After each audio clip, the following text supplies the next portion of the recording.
მიწის ნაკვეთისგან განსხვავებით საცხოვრებელი სახლი ოკუპირებულ ტერიტორიაზე არ მოექცა.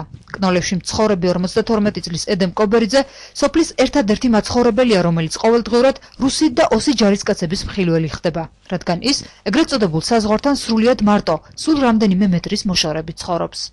ყოველთვის ჩემპირა საფრთხე რა. საგამესარეულობა დაიწყებოდა ხალხი, ზოგი პულსათესადა, ზოგი სიმისა, ზოგი ხალხსა, ზოგი ნივარსა და ამით გამოვდიოდი და ახლა ეს 3 წელიწადი აფერ მოგვიხნიერა. ედემ კობერიძის მსგავსად სოფელ კნოლევში ნაკვეთების გარეშე მოსახლეობის დიდი ნაწილი დარჩა, რომლებიც მიწათ მფლობელობას მისდევდნენ.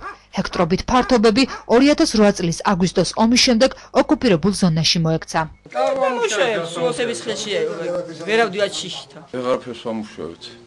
მინდორიცა, სახნავსათესიცა სულაკეთ არის. ტყეც აქ აგვაქვს და ვერ გავდივართ რა.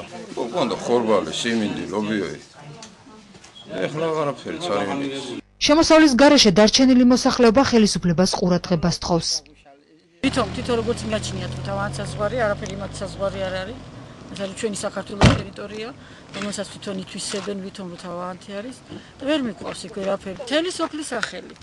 მთავრობას გთხოვთ, რომ დაგვეხმაროთ. ჩვენ ვიყავით ომის დროს ასულებით ტოლვილებად.